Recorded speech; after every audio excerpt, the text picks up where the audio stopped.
Hey, welcome to the Tack. My name is Kevin Nelson, and it is my pleasure to be your host. In this episode, you're going to be introduced to Mr. Guy Gange. You've heard Guy speak before, but Guy is the Director of Corporate Brands Development for us here at NCS, and really takes you through his history and the development of the Vitek brand. Very interesting conversation. Hope you get something from it. Enjoy. Well, Guy, how are you today? I'm doing fantastic, Kevin. How about you, man? I am great. Welcome to the Tack podcast, and explain to everybody who Guy Gange is. Who are you, Guy? Wow, that's a deep question, Kevin. Thank you for bringing me on the podcast. Started a long time ago, Kevin, but we'll try and keep it as short as possible. Early on in life, I got into the automotive refinish. Started a little body shop when I was in high school with a friend of mine. I'm a very technical person, so I got into aviation. I love aviation, and I went to college to get my A&P. Got into restoring aircraft, eventually got into painting aviation, and had a really successful business going in aviation refinish and using PPG coatings. PPG offered me a job once they realized that they couldn't give me low VOC coatings that did what I wanted to do. That started my career with PPG, and from there got into the fleet business, and then into automotive. And early on, I realized in automotive that generally speaking, because I had multi-line stores, that I couldn't depend on people to sell product that they didn't understand. So that got me into the education side, and realized that it was important to help people to understand products and understand how to talk to people about products. And so that's really kind of the gist of what got me started in this industry. Gotcha. All right. So you spent some time with PPG in the aviation division. You moved into automotive. Yes. You did some heavy duty truck sales there for a while too, didn't you? Sales, no. I did not do heavy duty truck sales. I basically selling paint in the. Oh yeah, absolutely. Dealt with heavy duty truck, dealt with truck, bus, and emergency equipment back then. Is how that was really defined. Perfect. So when did you come to work for NCS SSI? Well, 2010. And there's a lot between that time period. I met you, Kevin, when I was with Valspar. So that was roughly, I'm going to say 97, somewhere around in there. And Valspar House of Color, and that's where we got to know each other in Arizona. Mm-hmm. So I was with PPG for 10 years in the truck space, and then in the automotive space. Went to work for Valspar House of Color as a regional and then a zone manager. Got out of that, tried to get out of the business, and it kept pulling me back in. And I did some private labeling in that space in between coming to work for us, single source. And what happened was during that time, I really did try to get out of the industry, and it kept pulling me back in. But I did do some brand development, and started a brand, and wound up doing private labeling for Keystone for Keystone itself. And the products that I private label at that time are still there. One of the key stories, though, one of the key pieces of that story that helped it be a success that it is today was the education piece. When I first put these products into Keystone, they were extremely unsuccessful. Let's just say that. They went in and literally they were talking buyback. You need to get this stuff out. It's not selling. We don't want it. And it was I had to go back to those days of people won't sell what they don't understand. I came up with a program called Fast Facts that basically what it did was I sent out a questionnaire to every one of the Keystone stores across the U.S. Once a week. One page, easy questions, had some fun with it. Who won the NASCAR race last weekend? But it forced the people in the stores to go back to the pull up product bulletin and read it to understand it. And what that did in a very short period of time is it took a line that was absolutely dead in the water and made it extremely successful. that is what really turned the education piece as a primary push for private label. And that was always in the back of my mind because I didn't do private label for many years. I did other things in my career. So I went back to work for PPG 5 years prior to coming to work for Single Source in business development. And I got very heavily into leadership, into speaking on leadership, and really got to know people better. And matter of fact, during that period of time, I think it was your fault again. I wound up somewhere on a stage in front of CarQuest and at a national meeting at the Grand Ole Opry, talking about leadership. So all these pieces came together to really help develop a successful private label program. When I went to work for Single Source, I realized, being on the other side of the counter for the first time in my life, I had 5 and then 6 stores. And having that responsibility for salespeople helped me put all these pieces back together again, how to help them be relevant, how to help them be relevant in conversation, the sales process, et cetera. So wait, so you went to work for Single Source before the NCS acquisition of Yes, I did. Single Source. Yeah, and you were in California at that time, right? Yeah, I had stores in California. I was a DSM, and back then we didn't have the separation of ops and the sales side of it. It was all one. So I basically had 6 stores. When I finally stepped away from that, when NCS came in, I had hired Dan Wolt, and he worked into taking my place. That's when I started the private label program. And we originally started looking at the Diamond Advantage product and how could we make that better. Right, well, but that's NCS had that private product.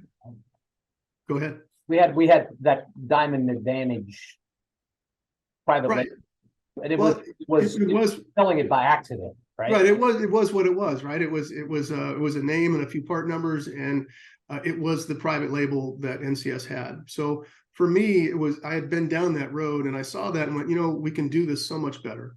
And we actually put a lot of effort into trying to fix that name and that brand and really make it more acceptable. A couple of the key things for me with any private label was to make it look successful, make it look like that brand existed for a while, that it had some history. And we really struggled with that with Diamond Advantage because it just didn't have that really well-developed brand look to it. So who in the world thought up ViTech, and what does that stand for? Well, let me start with what it stands for. It's value, innovation, execution, technology.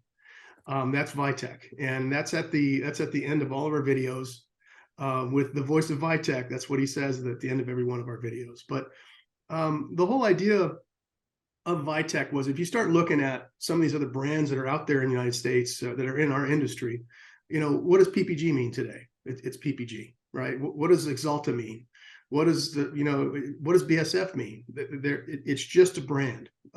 It means a lot of things behind the scenes, right? But to the average person, it's a brand. It's recognizable. It doesn't say anything anymore. It has that ring. That's the brand. And that's the brand recognition. The ViTech name came about by a contest. We had with Single Source, we had a gal that was doing marketing, and she said, look, because I had started with Logic, the Logic that we have today for Logic, the software system, that was my name. I came up with that brand with the puzzle pieces, and I really liked that because you could plug anything you wanted into it. You could plug, products, you could plug services, you could plug software, you could do whatever you wanted to make it part of one of the puzzle pieces. Well, because there was another brand in the country that was using those puzzle pieces, it was agreed that wouldn't be used anymore. So she had come up with some names that I thought were atrocious. So I thought, all right, let's do this. You come up with your best brand. I'll work on it. I'll come up with 1 or 2 and we'll put them out and let people vote on them. Well, I came up with one. It was ViTech. And again, it goes back to value. I thought value was important. Innovation, I think, was important. We had to have innovative products. And when you start going there, and technology, it was one of those things that we had to make sure that we got the product right as well as got the name right. And when you vie for something, what does that mean? You're You want it, you right? want it, right? You're You'll, going you'll after fight it. for it. You'll go for it, right? And that's where Vi started, and I had to come up with reasons why Vi made sense, right? So that's really how all that got started. Now, as far as the brand developed, we developed it into what I wanted was something that could be 6 basic categories, and that's where the hexagon came from, and that's how the logo was designed in a hexagon, because we knew we had to have tools and supplies. We knew we had to have at some point in time detail products, because that's where I came from with my first private label, even though we've done very little with it. And that's probably because of the history I've had. I know how hard it is to get detailed products out into this market. We needed repair products. We needed paint related products. I think I got all, and tools and supplies. I think I got all 6 of them there. And it was just one of those things that everything came together. It took some time, and it took some selling on my part to the management to allow me to go through this process, because one of the things I demanded was an education process. A big part of this, excuse me, is education. Going back again to people won't sell what they don't know. So That's what I was going to say. I mean, it's the old adage, right? I mean, people are just not comfortable selling it. They're not going to get out there and push that's it. That's it. So what I felt was going back to my fast facts process of giving people short little nuggets that they could get involved with. And at that point, I made it fun by asking questions. And what I did is I rewarded the stores with cookies, T-shirts, gift certificates, those type of things. Back in the day, we didn't have the internet like we have today. So it was extremely successful to pull people in. Salespeople are pretty simple animals. Get them a shirt, get them a T-shirt, get them a hat, get them some tchotchkes, happy to take training. So the reality was, with ViTech, we had to make the training through Academy Link, which is the name I came up with for that learning management system. We had to keep it short, to the point. Nobody likes sitting down to an hour worth of training. It melts your mind. You don't have time for it. Everybody's busy. So I tried to keep all of these segments down to 15 minutes max. So it meant a short video, a small educational piece you had to read, and then a test.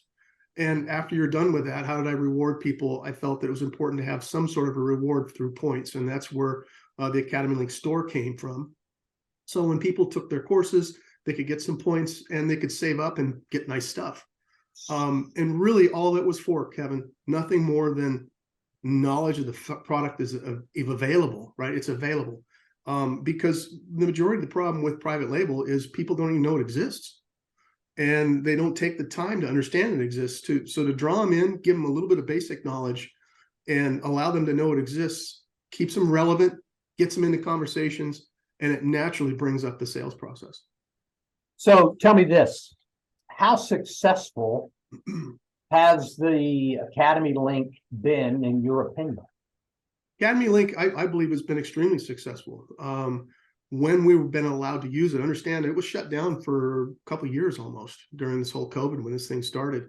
So it was difficult to bring it back to life again, because you have vendors that you originally got them excited about this whole process that went, yeah, we've heard this before.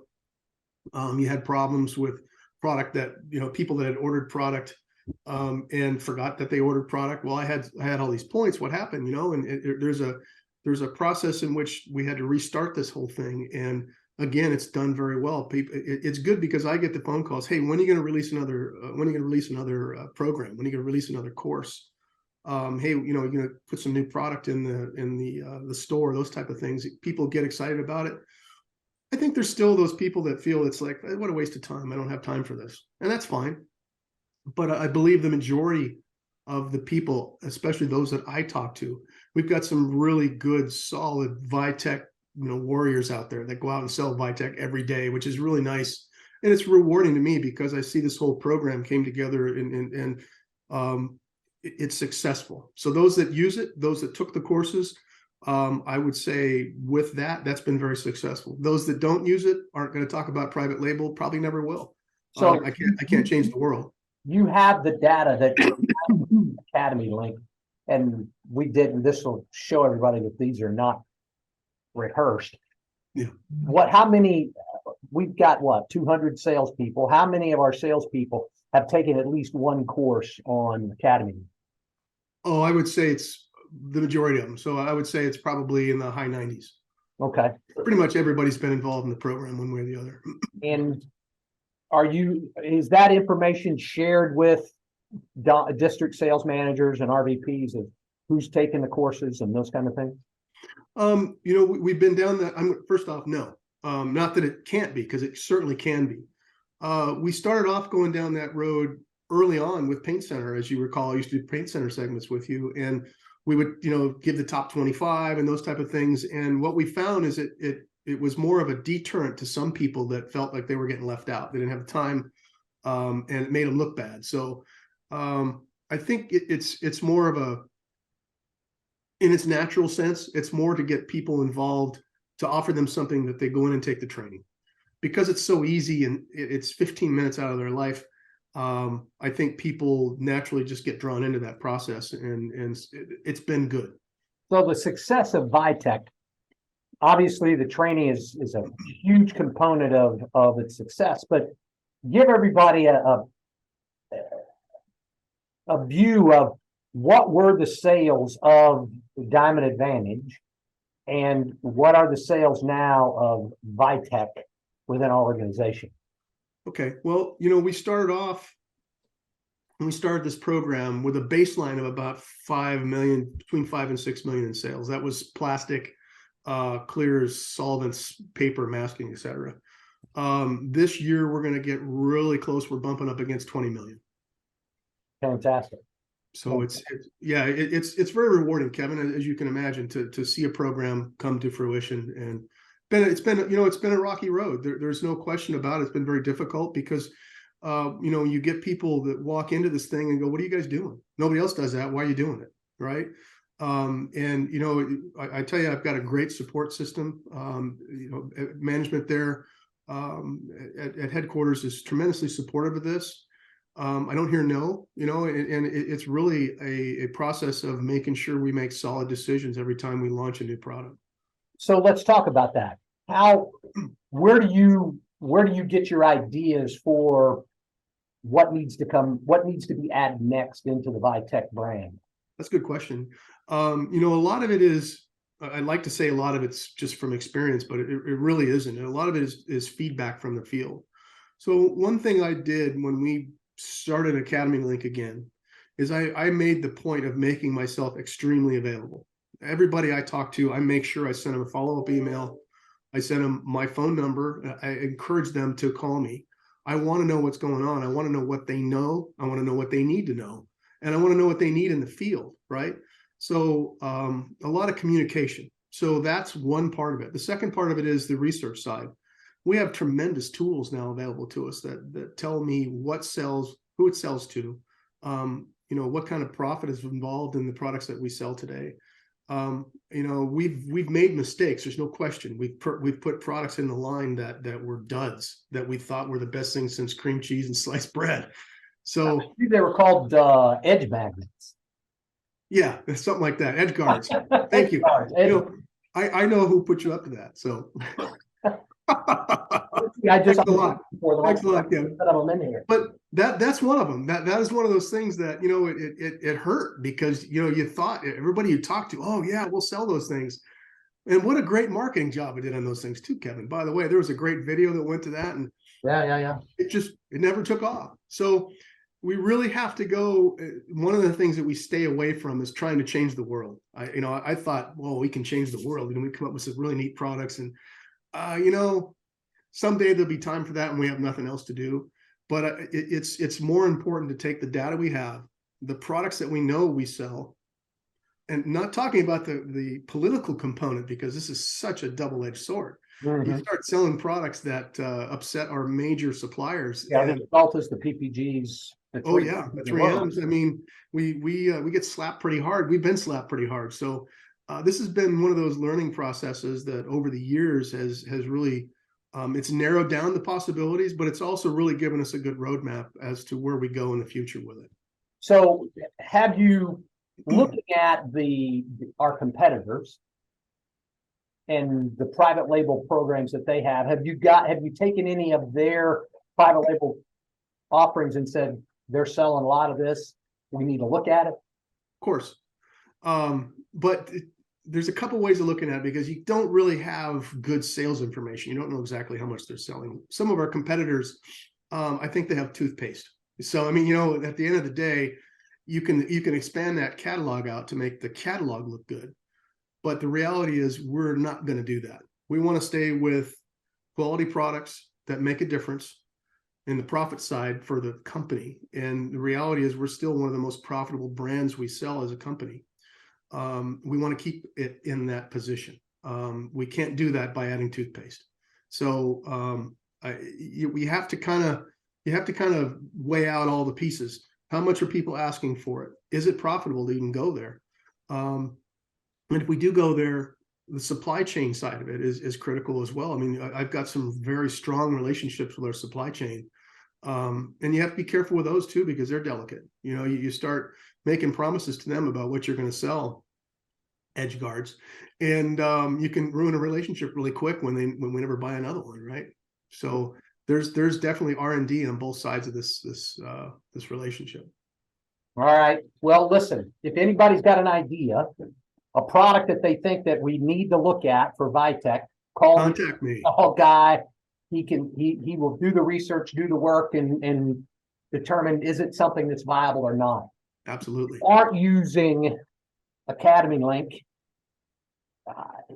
jump in there, folks. It's easy. Yeah. I mean, if I can do it, anybody can do it. And as Guy said, we won't sell something that we don't know what it is. We won't. So take the time, go visit Academy Link. I've got it on my phone.